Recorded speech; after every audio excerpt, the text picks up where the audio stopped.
Well, good afternoon. It's Longhaultanker, straight razor shaving with Longhaultanker, and it is 4:45 approximately p.m. on Saturday, the 4th of February, 2023. And I've got approximately 2.5 days of whiskers on my face, so that's a little longer than usual, but I'll tell you more about my travels here coming up shortly. Let's say thank you and welcome. If you're joining me from YouTube, I say thank you very much. Hit the like and subscribe button. And if this is maybe your first or second time watching one of my videos and you've not yet subscribed to my channel, please hit that button. I'd love to see a couple of new visitors added to the channel.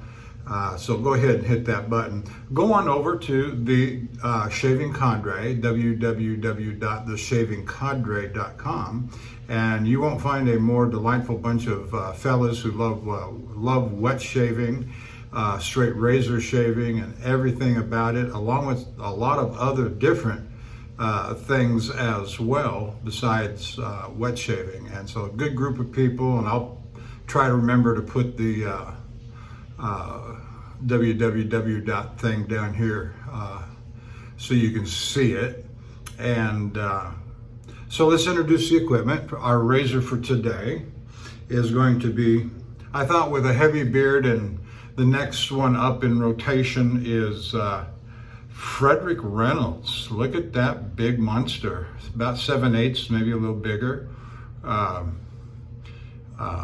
Pre-1891, barber's notch, in excellent condition, faux tortoise scales on that thing. It's just a beautiful razor, a beautiful example. Got a little bit of leftover from whoever cleaned it up. Who did I get this from? That site that I go to where I buy sauce. I can't remember. Oh my goodness. Anyway, my brush for today is going to be the QED. I'll remember the website here in a little bit because I'm going to ruminate on it. QED Select Manchurian Silvertip Badger. And the soap is going to be Ramblin Man from Stirling Soap Company. This is the one I brought with me this week. This is the 3rd or 4th usage of this on this trip, and love the scent. I love the nature of the lather that it produces. Oh yeah, just a lovely set.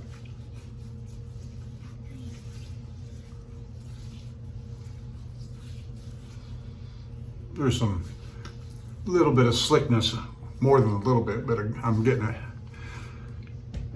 residual slickness from the water that the bowl was soaking in. Get some hot water. Had a good shower.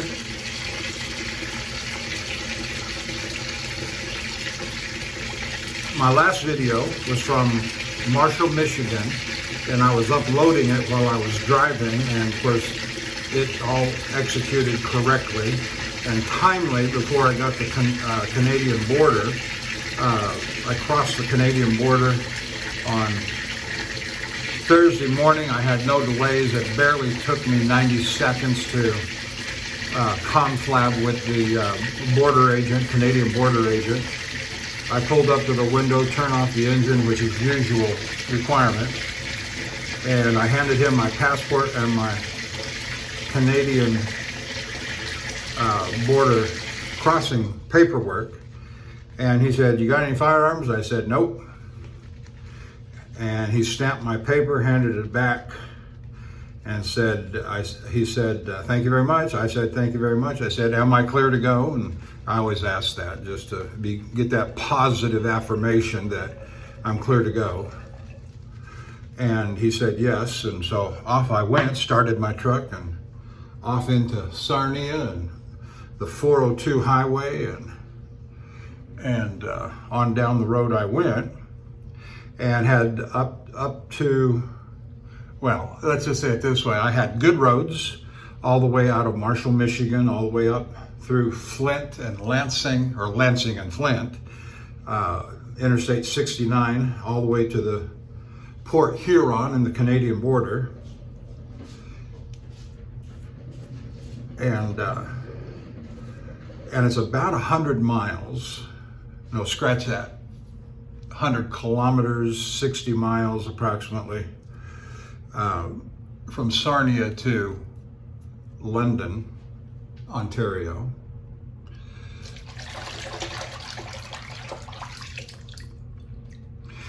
And on the east side of London is when the fun started. Heavy dark clouds.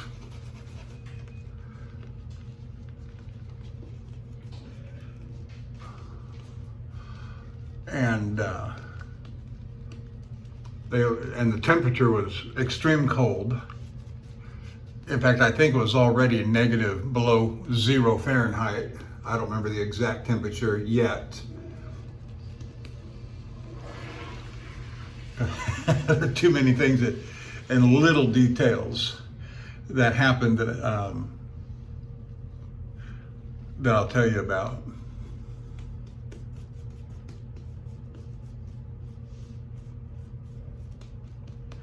But the snow started. I drove right into a significant storm. Not quite a blizzard, but enough of heavy snowfall that it was concerning. And at that low temperature, you're always concerned about black ice and slipping and sliding. And if you've ever watched, there's a program, used to be a program on television like Ice Road Truckers called Heavy Rescue 401. That's the highway. 402 merges with the 401 when you get to London, and they call it the busiest highway in North America. And I've seen plenty of programs on there where trucks are sliding and slipping and banging and flipping over and damage, and so reduce speed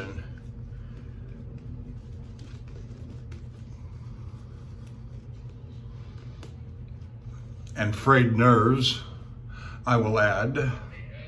That's pretty close to okay.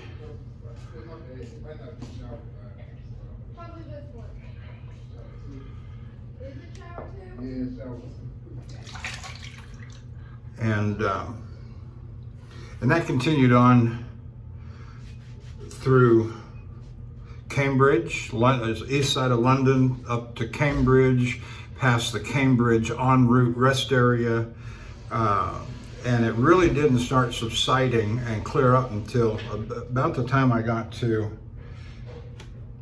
just to show I know my area, Gulf Line Road, and then on over into the western parts of Toronto. Mavis Road and Dixie Road are right there. And just before you get to the express split, and you got 3 lanes that go to the feeder roads, and you got 3 lanes that go to the express lanes, and that's what you take to get through to the east side of Toronto. And from there on to Port Hope, it was fine. I got to my delivery point at about 9 o'clock that night, that's what I intended to do. So I didn't really lose too much time, but there was some slow driving there. I did give myself a little extra time to get there as well. All right, here we go with the Frederick Reynolds. And so I went in the gate where all the trucks go in, the tankers and the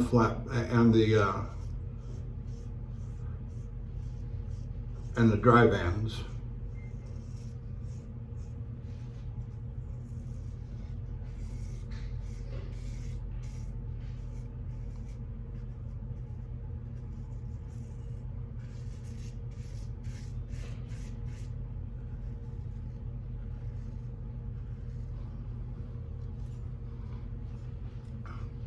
The edge on this razor is a Shapton Glass 30,000.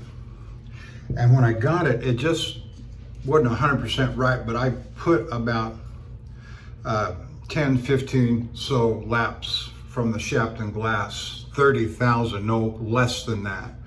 And it just came out beautiful. And I got this razor last year, and I say last year, 21 is what I mean to say.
Being a wedge style razor, you're not hearing any of the feedback on this,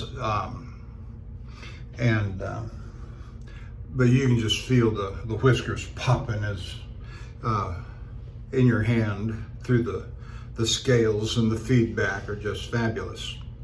Anyway, I got to the plant at about 9 o'clock and found my parking place where they told me to park when I've been there in the past. It's been almost 4 years since I've been there, I discovered in my conversations.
And so when I got around to the back of the building and I saw the place that I normally park in,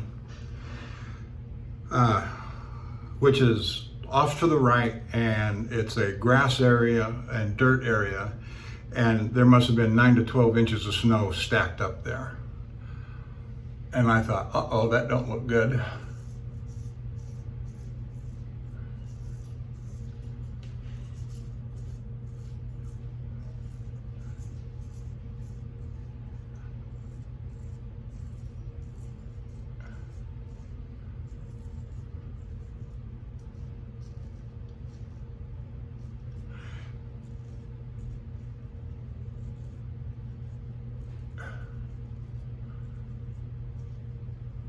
Well, I knew that if I parked there was a possibility that I'd get stuck. And so what I did was,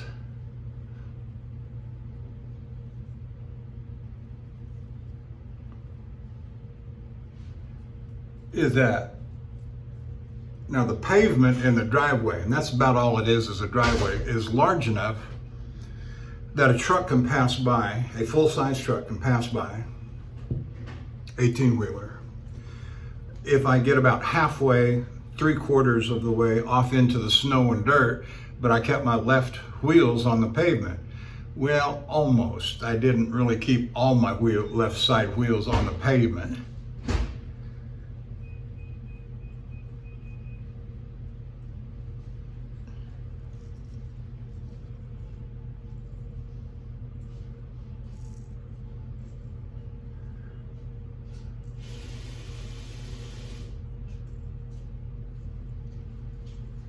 Well, this is just amazing. It's just taking the whiskers.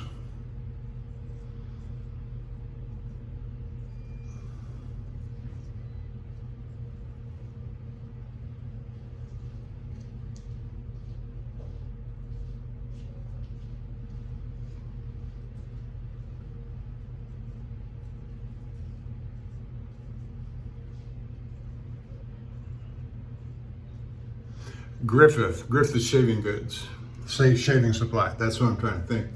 This is where I got this razor. And the other one that looks like it, the other Frederick Reynolds, pre-1891 wedge barber's notch that I've got, which I used last week.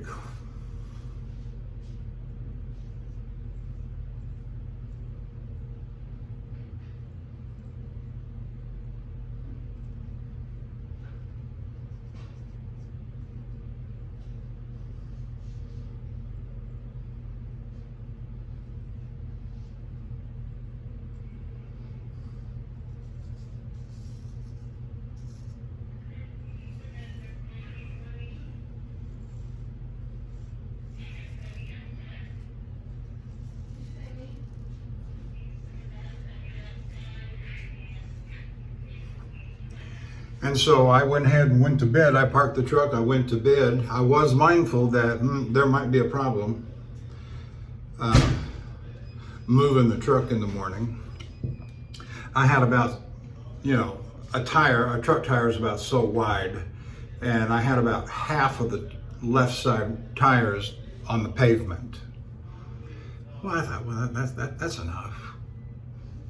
So I got up and dressed, and the next morning, I'm on the phone with one of my truck driver buddies, and he had just called, and he said, "What are you doing?" I said, "I'm waiting for the guy to come walking around the corner." And no sooner had I said it, he did. My delivery time was 8 o'clock. It was about 7:45 yesterday morning.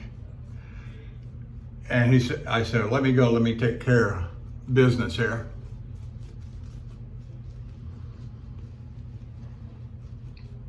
And it's the same guy that's always been there. I call him my friend.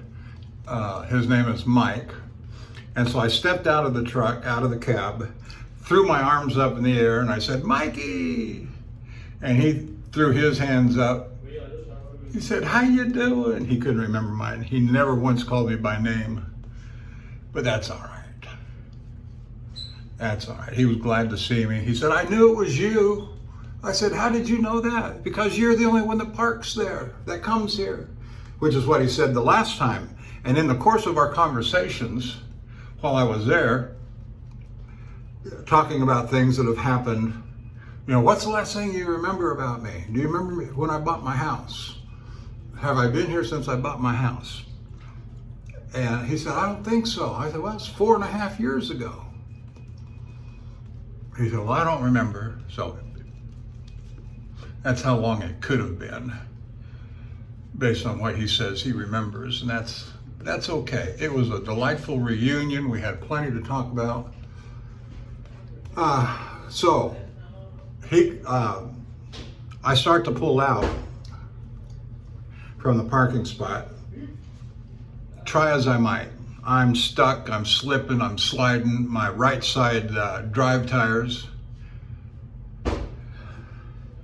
are spinning. I engaged the differential that locks the two drive tires. Nothing. Spin, spin, spin. And he says, I'll go get my pickup. I got a big, powerful pickup. I'll pull you out. Okay. He did go get it, but he couldn't pull me out.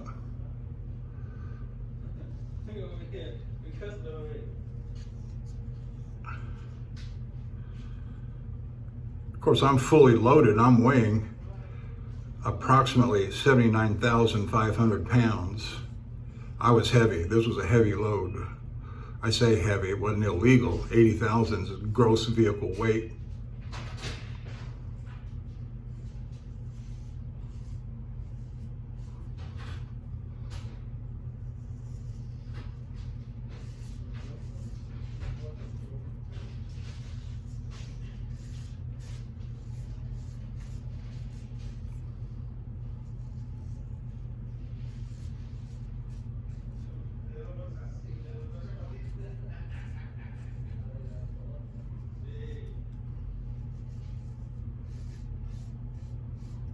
He said, I got another solution, hang on.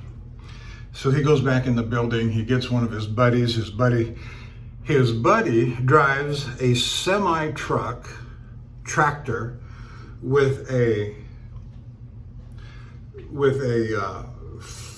steel flatbed on it that hoists up cars. It's like a wrecker that used in the flatbed. You can cable up to a car, and the flatbed will hydraulically raise up, and so they chain up. They got a pull strap, so they strap up to the front end. I've got two big hooks on the front of the truck for just such eventualities.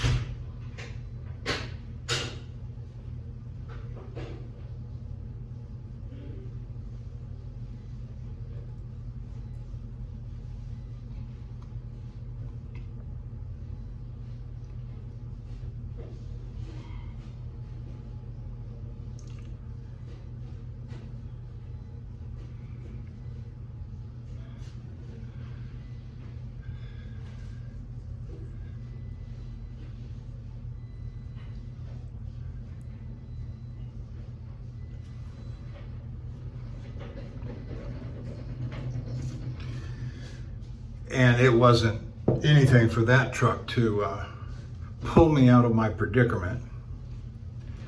And so, and then the other thing was, it took them 3 hours before they could even, 2.5 hours before they could even start to unload me. So I got into position by about 8:40. My delivery time was 8 o'clock. But it wasn't until almost 11 o'clock before they started to unload me.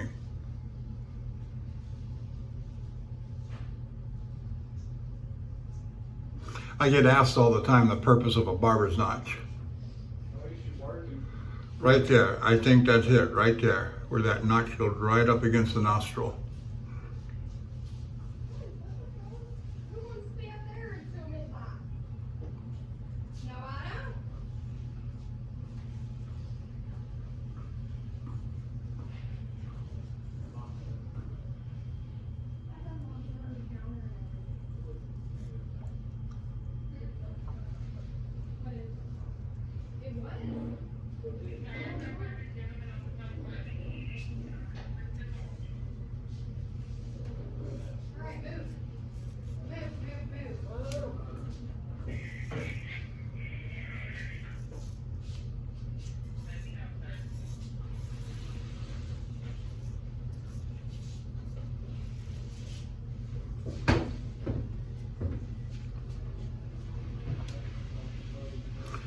But anyway, they got me unloaded, and I was out of there by 12:30.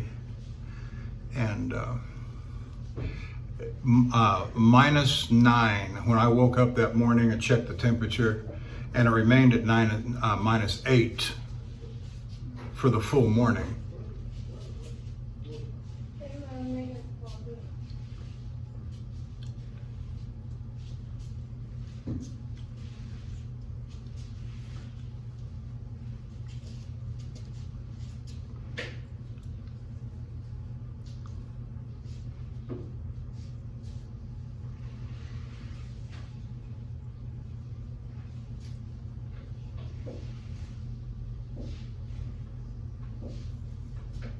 And I went back over in my mind of how many times I've been in situations where I've been in extreme cold like that. And that was probably the fourth coldest event. I've had a minus 32 event where I was exposed for 5 hours and without a heat source. My engine broke down and I was in Harvey, North Dakota, and that's another story.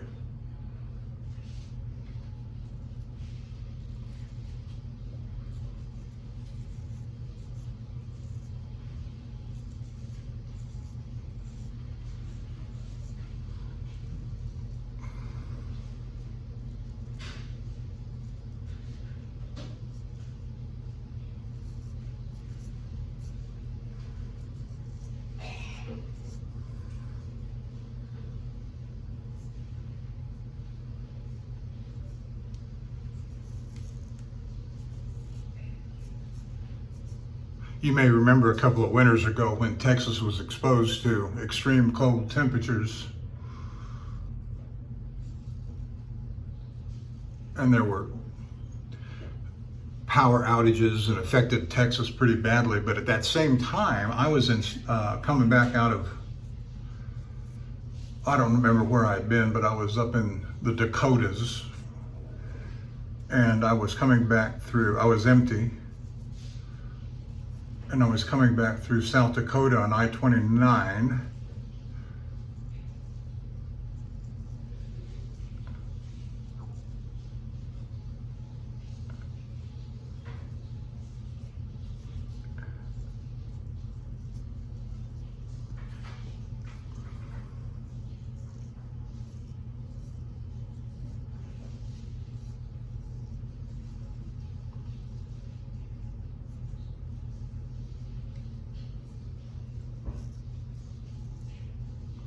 And my diesel gelled up. After I made, I guess this was on the way up, not the way back, because I was still loaded.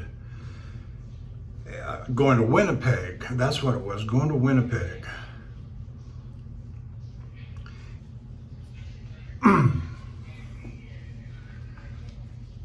And my truck started chugging. And that's an awful feeling to have when you're not exactly in a safe place or, you know, clean weather.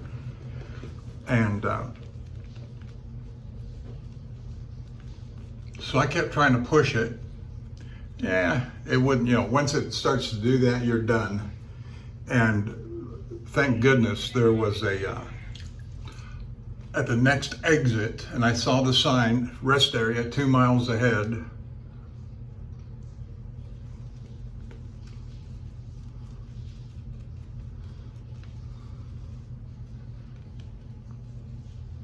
And so I pulled into that rest area. The last thing I wanted was to, having already been in that minus 32 situation, last thing I wanted was to get caught in minus 25 with no engine running and no heat source. That would have been a disaster.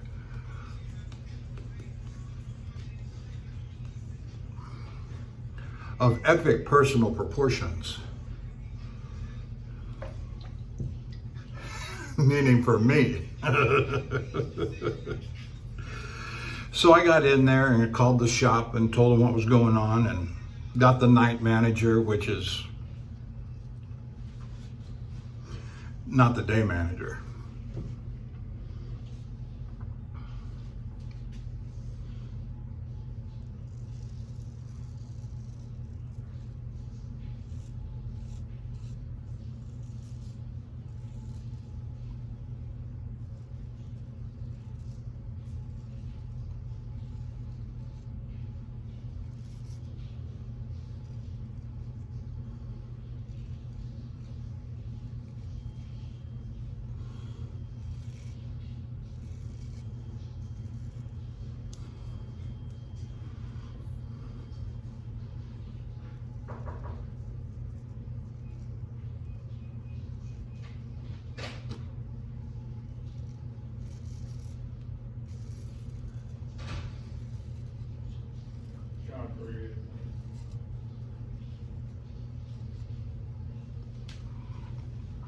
And so the truck was idling. I went ahead and I was instructed to not move the truck, wait for the morning shift to come on. And which I did. I went ahead and went to bed listening intently to the idle of my engine. But I slept the night well and it was warm. This is, like I say, a couple years ago.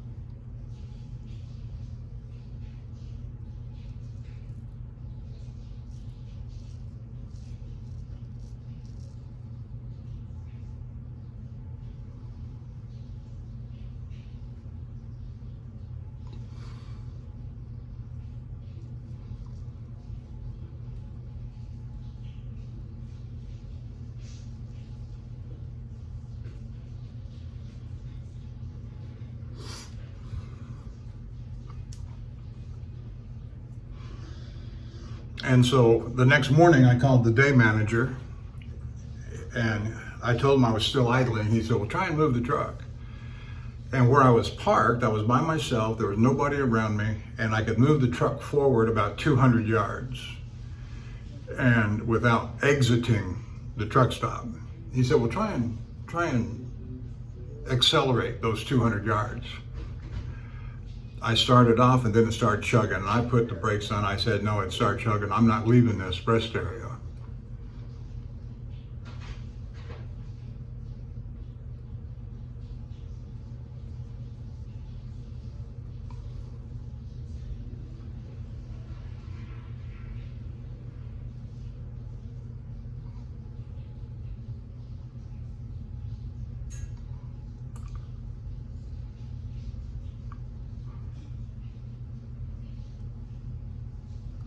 He said, no, you're right, don't do that. Back it up, get back where you were and get parked and we'll send a tow truck. And they did, and they towed me about 40 miles. They drained the diesel, replaced it with Canadian diesel, rated to minus 40, I believe it was, Fahrenheit.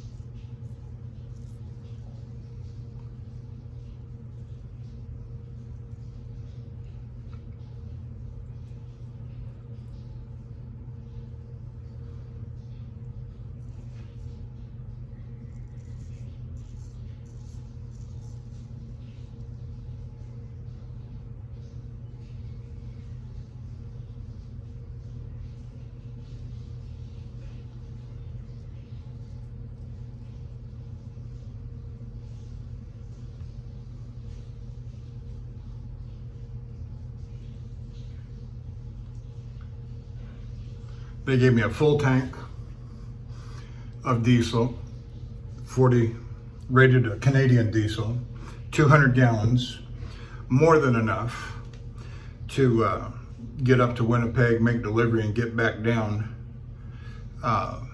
perhaps to Omaha. I don't remember what happened after that so much.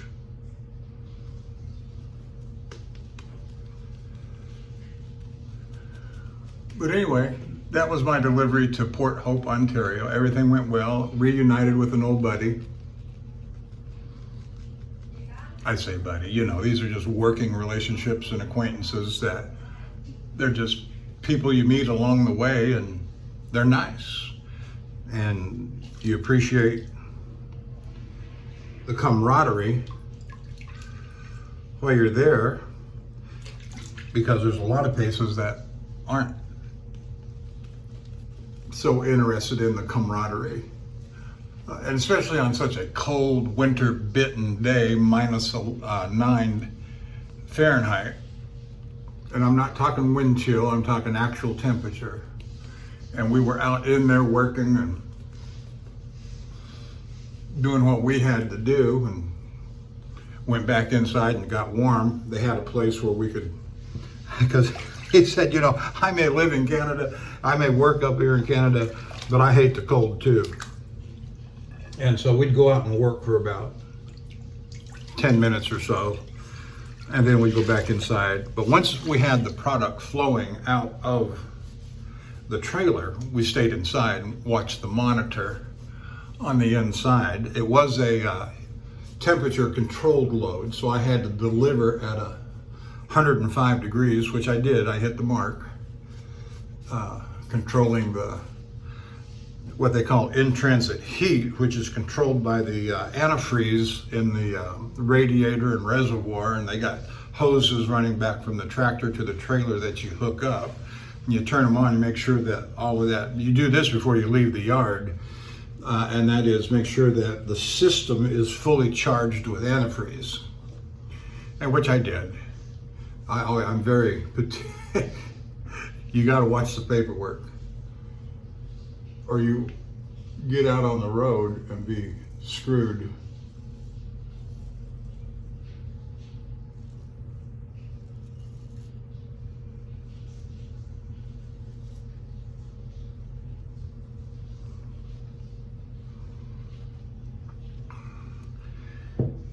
And now I was noticing after the first night out,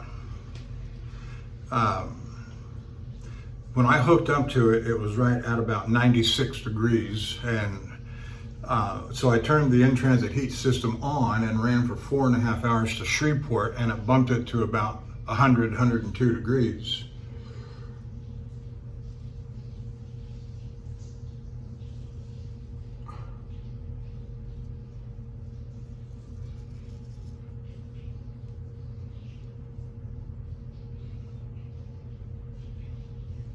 And so I turned it off when I got to Shreveport and let it idle overnight without in-transit heat. And when I got up the next morning to check the temperature, it was still at about 100, 102. And so I let it go. I didn't turn it back on all that day Tuesday when we had so much ice and I got stopped in Matthews, Missouri that night. And so, and it was back down to about 96 degrees. And so I turned the in-transit heat on, I let it idle overnight, and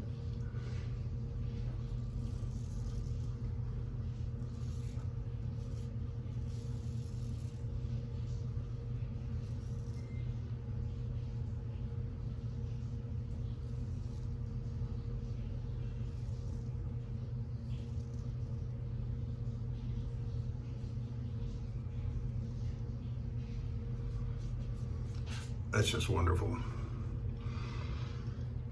And so that's what I did. I was letting it idle at night and then run all day with the in-transit heat system turned off.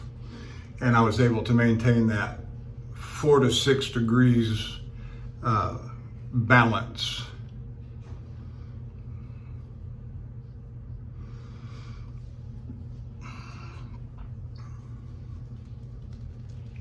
And the same was true with that night when I got there. I let it idle overnight and brought it up to about 102 degrees. And first thing he says to me after we did our little greeting and hugging, he says, "What's your temperature at?" And I said, "We're at about 102. He said, "That's perfect." So.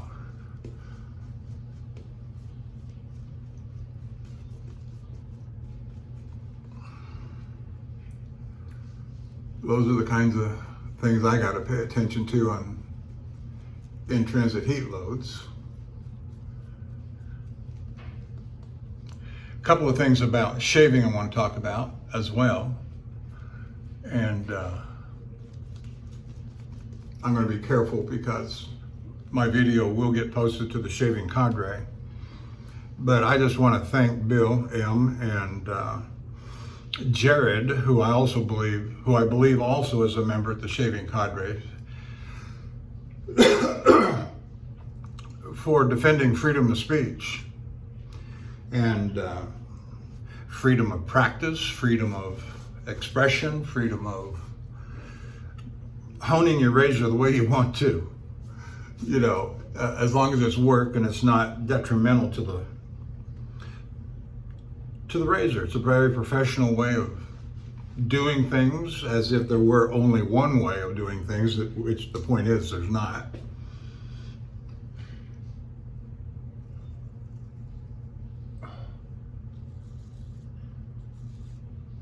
And so I'm not going to go into all that discussion. You'll find it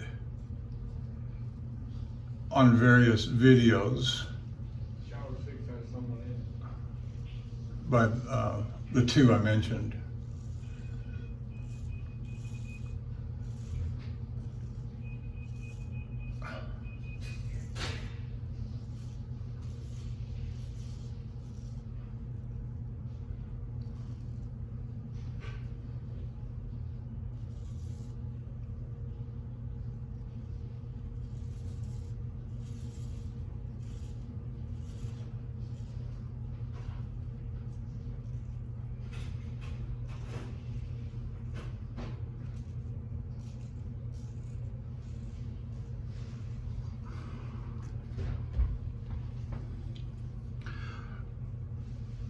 The next question I want to address is actually one more about truck driving, but it came to me from a viewer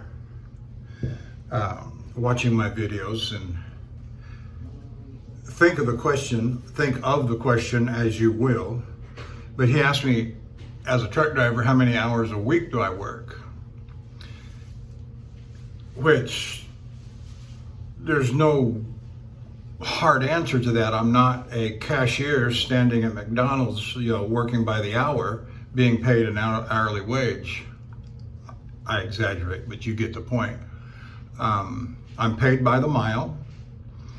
I have DOT regulations of hours of service that I've got to follow, 70 hours in 8 days.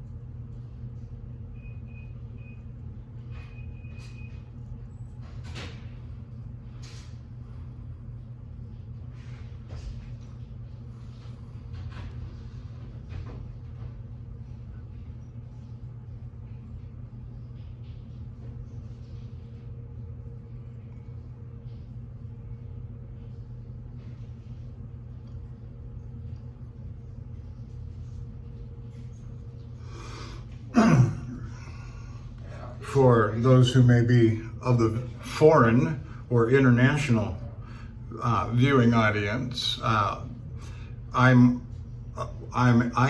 what is affectionately known as an over-the-road truck driver, which means I'm given an assignment using the rules, hours of service regulations. I'm giving a delivery date and time, and I've got to move it from point A to point B and be at point B when they tell me to be there.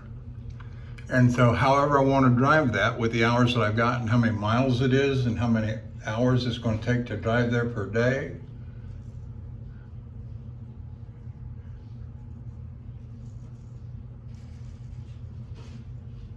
But that could be anywhere, hours of regulations, 70 hours in 8 days, not to exceed 14 hours a day, total time, including on duty, loading, unloading, sitting, waiting, and 11 hours actual driving. It's the 14-hour clock that governs the day. And so if I'm sitting and waiting on something and I'm on duty and that thing ticks down, for the ease of math, let's just say it ticks down to 7 hours, then that's all the drive time, because I can't exceed the on-duty clock.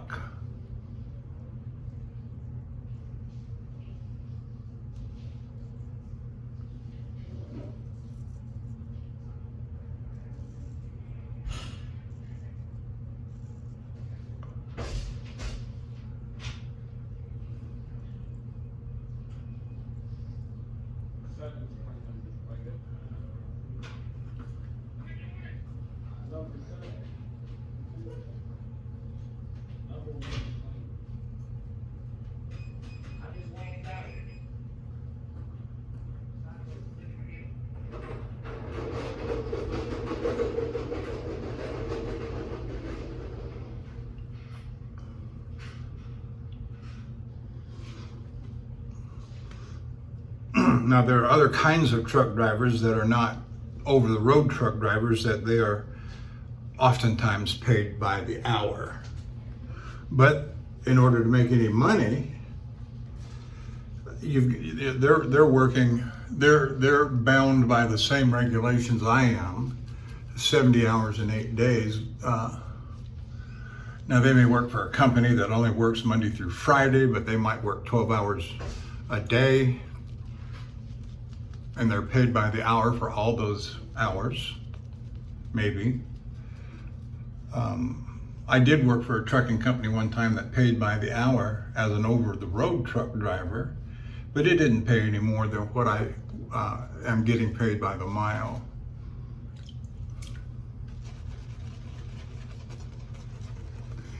You put your clock on duty, and from the moment you put your clock on duty, you were being paid an hourly wage for all the hours on duty. Because all your on-duty hours are necessarily going to include all your driving hours as well. Okay. And that was good, that was fine. I got no complaint with that. It made, for our traditional way of thinking about being paid by the hour, whether you're working at McDonald's, Walmart, or XYZ energy company, that's how most people think about being paid by the hour.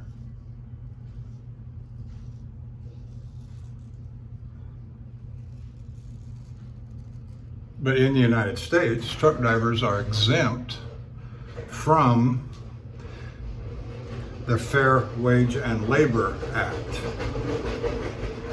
which means we don't get overtime, we don't,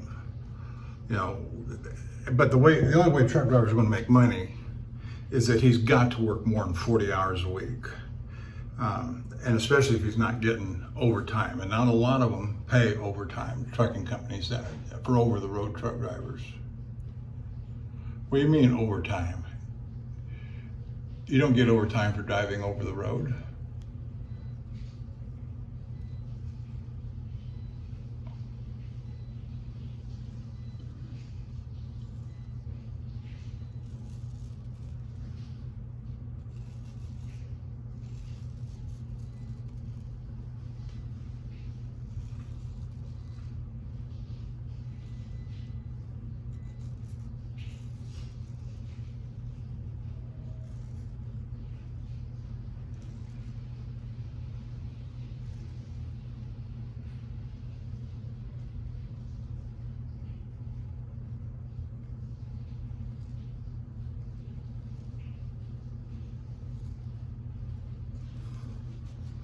Very nice.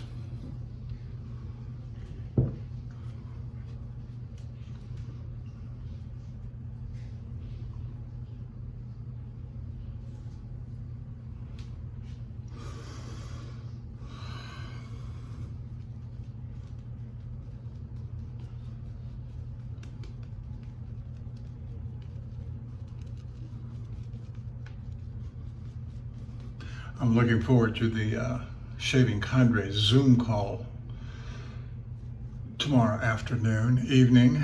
Central Time starts at 5 o'clock. And another good reason to belong to the Shaving Cadre, and the level of camaraderie that they have. It's just very nice.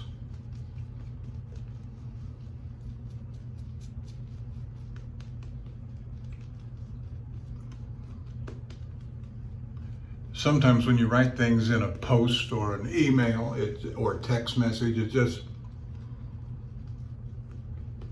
doesn't do the same level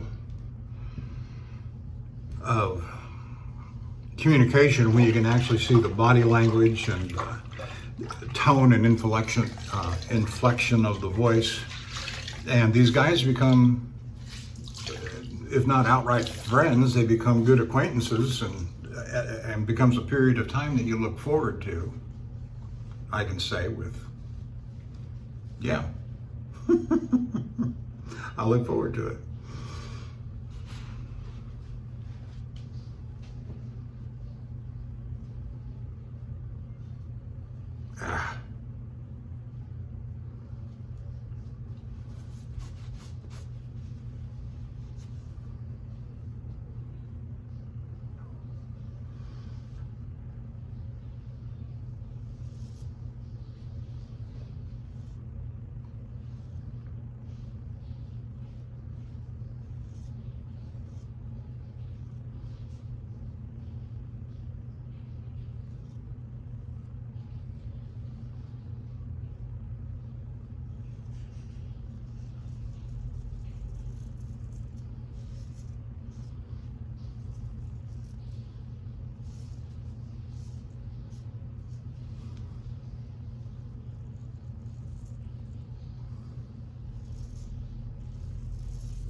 something that helped me around the corners of my mouth is opening my mouth. I see fellas who are trying to get down in by the corners of their mouth, and they're doing, no, open the mouth, get that thing open, come down it, go up it.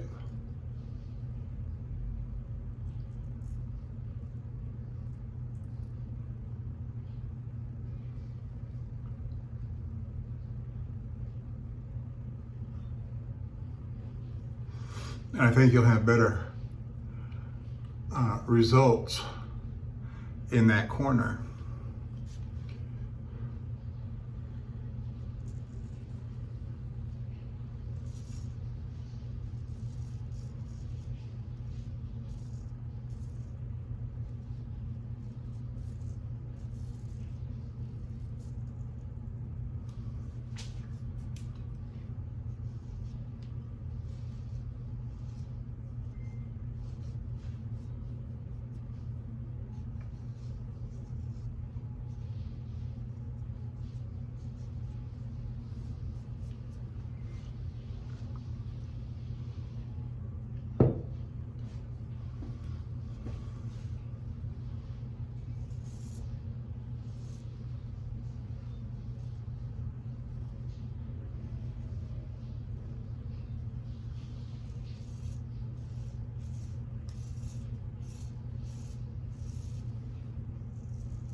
Well, I've covered everything that I've been thinking about. Tomorrow will probably be a short day. I'm wanting to not get back to the yard until Monday morning. Matthews is 12 hours from the yard. Matthews, Missouri, where I'm at right now, 12 hours from the yard.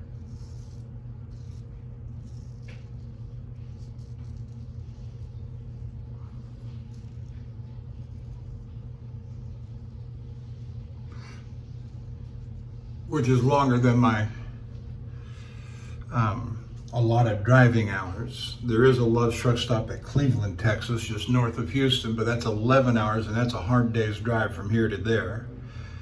There are other truck stops along the way, but I'll probably drive from here to Shreveport to Greenwood.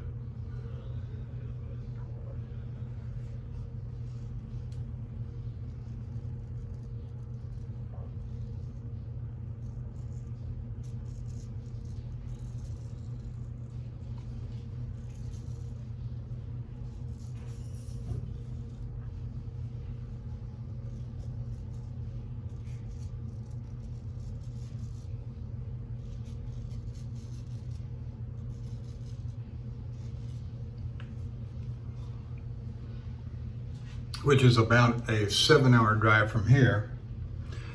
But and then 4 hours on to the yard from Greenwood, and that'll get me in, depending upon how early I leave, anywhere from 10 to 12 tomorrow or Monday morning. Then Monday, and the reason I want to do that is Monday afternoon, or when I get into the yard and get checked out.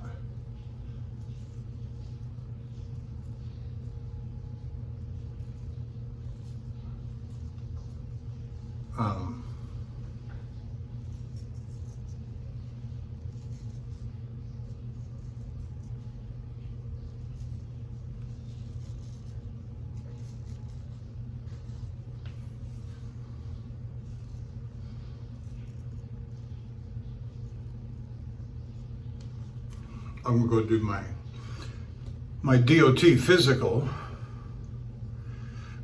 I have a 1-year medical card, if that means anything to y'all.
My medical card actually expires on March the 4th, but it's coming up and I got to take care of that, and so I'm going to do it rather than wait for a future date and get too close and something happened and my card expires and blah blah blah blah blah.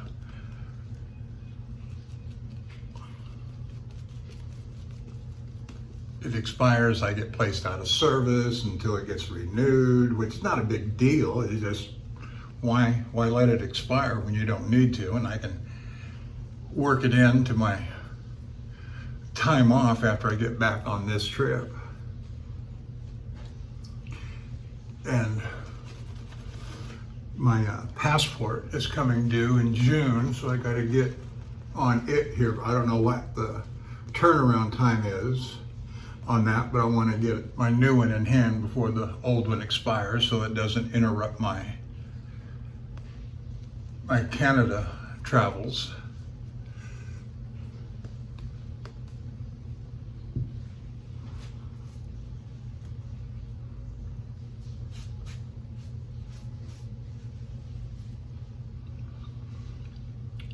This razor is just doing a beautiful job. And the soap and the brush. Don't want to leave anybody out, hurt somebody's feelings.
Yeah, it's pretty good.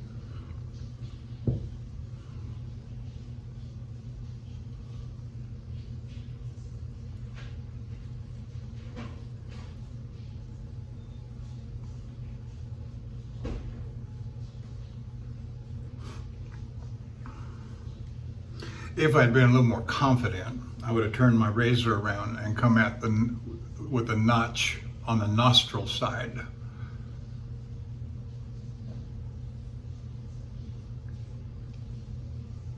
Like that. Not exactly like that, it'd been better. But that's all right, I just wanted to demonstrate it. That really goes to what I think the barber's notch is for. And now I'm right-handed.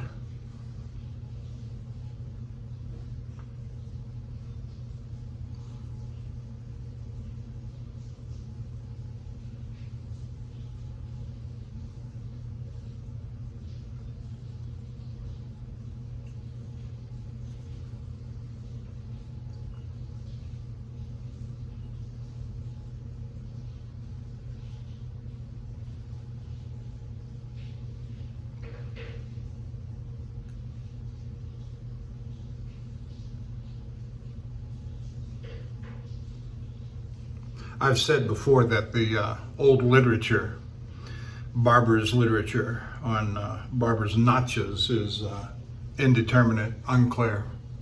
So making a big fuss about what the barber's notch is for is fruitless. All right, let's wash it off. And yeah, that's fine.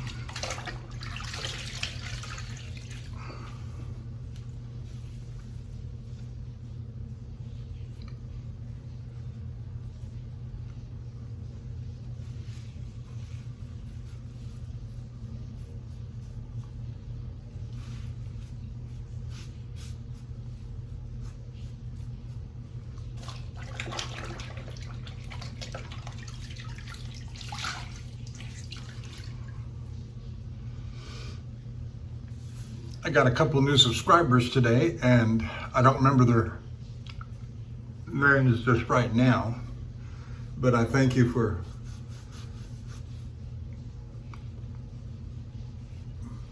subscribing to the channel. I do appreciate it.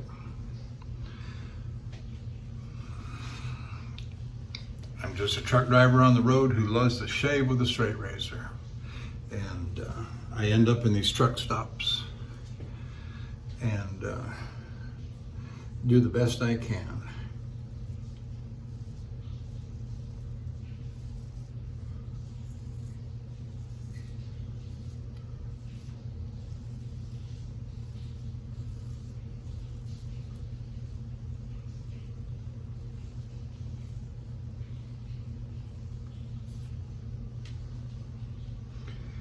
And I bring a certain, experience is all I've got. I don't call myself an expert at anything on this. I've just learned by watching so many of the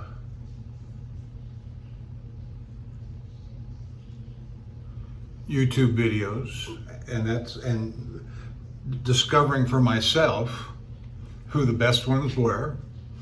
And they wouldn't surprise you if I said their names, because they've risen like cream to the top.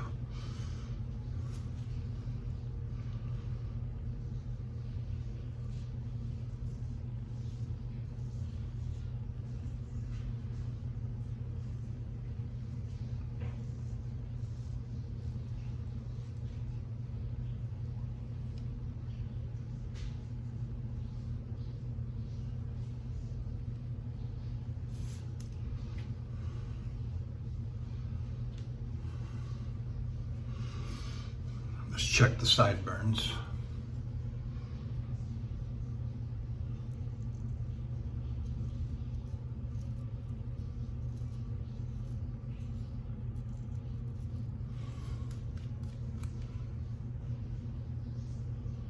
Yeah, that's good enough.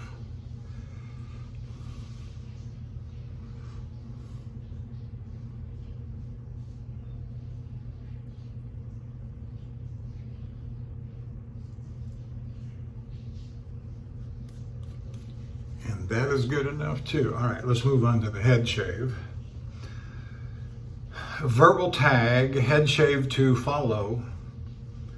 See, that way I know to do my little film break and put in the heading and okay.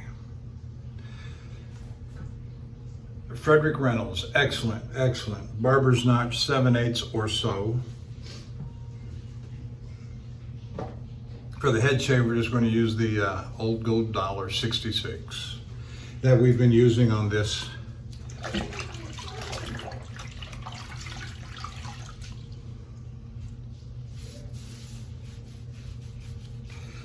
trip.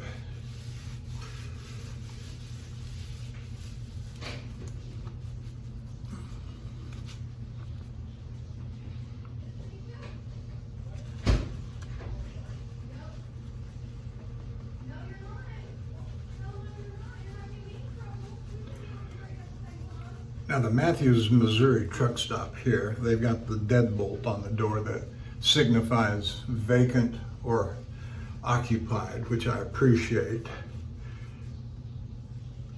Not all of the truck stops, not all of Love's truck stops have that, and it just becomes a cluster, you know what. Are you done yet? Are you done yet? Which, you know, that irritates me when they knock on the door. When they can plainly see, if they have with that deadbolt, they can plainly see, and they put their ear against the door, they can hear me talking, and they can clearly hear that I'm not ready. So, just a little something to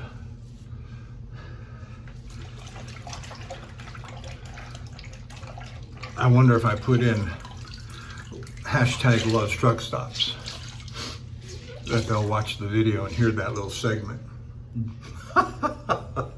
Doubtful.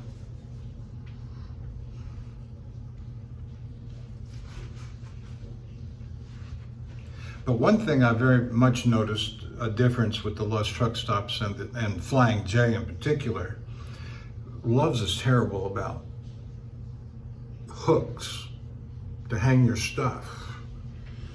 I've got two. One of the stops, I think it was in Marshall, Michigan, there was only one. And I had the only thing, and this door, you can see right up here, does not have one of those not automatic, one of those large hinge hydraulic things that pulls the door shut. At least I could hang a jacket up there or a work shirt. Not in here. But the Flying J now,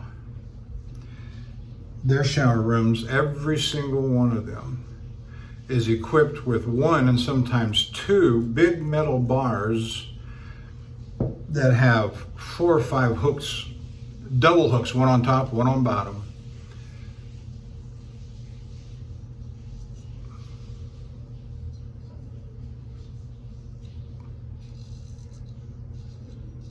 You're never left without enough space to hang your stuff. Because, you know, truck drivers bring a lot of stuff in. You don't know if they've been out on the road for 2 weeks, you know, or even a week, and you know, I haven't had a shower in 3 days. I gotta cut my hair, I've gotta trim this, I've gotta brush my teeth, all this stuff that truck drivers do, just like you do at home every so often. Some days you do more things, some days you do less things, just like us out here on the road. About every 3rd or 4th day, thereabouts, 4th or 5th day, I'll bring my clippers in and buzz my head, my sidewalls over there.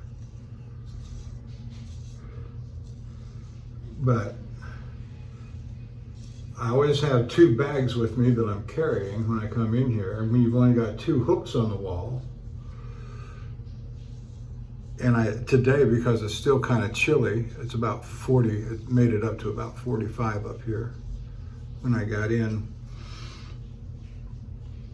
I've got my heavy jacket, I've got a cap on.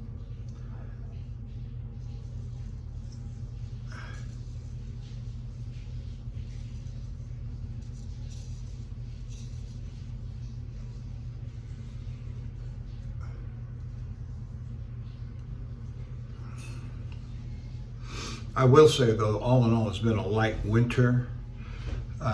I've had some interesting snowfalls, some blizzards that I've gone through.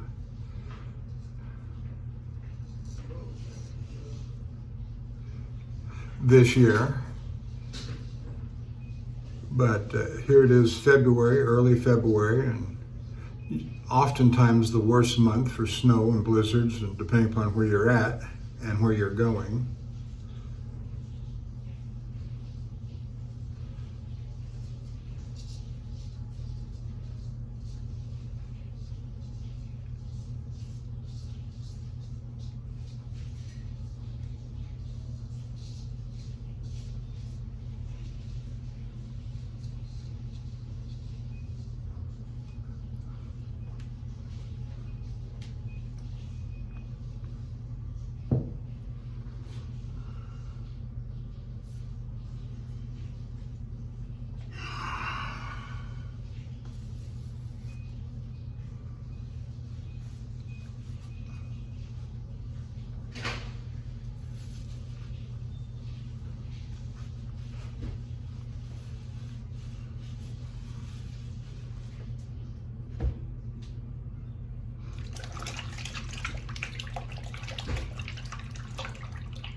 Well, you can't see that up there, can you?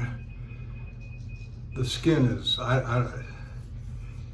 it's either dry or something up there, but it looks like I'm shaving off layers of skin. Yeah, that looks better. It'll dry out, or yeah. And see, it's nice and smooth back there, up there. All right.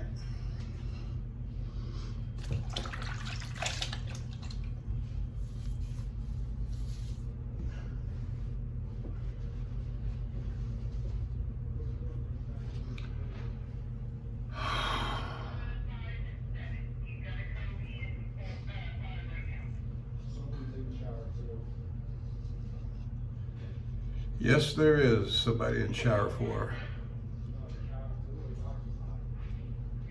Yep, that's what the doorknob says. Occupied. Yeah, shower 4 is occupied.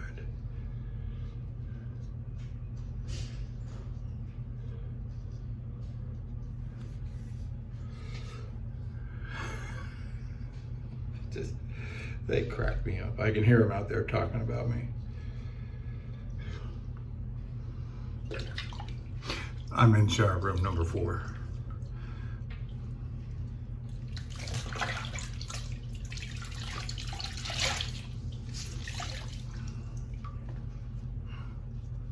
I'm almost done now. Another 5-10 minutes, I'll be out of here. Get all my gear packed away and pack up my 2 bags I brought with me.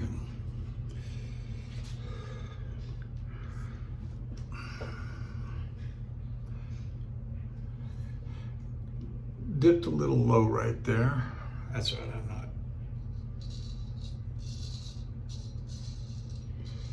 I am not too concerned right now.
Almost done.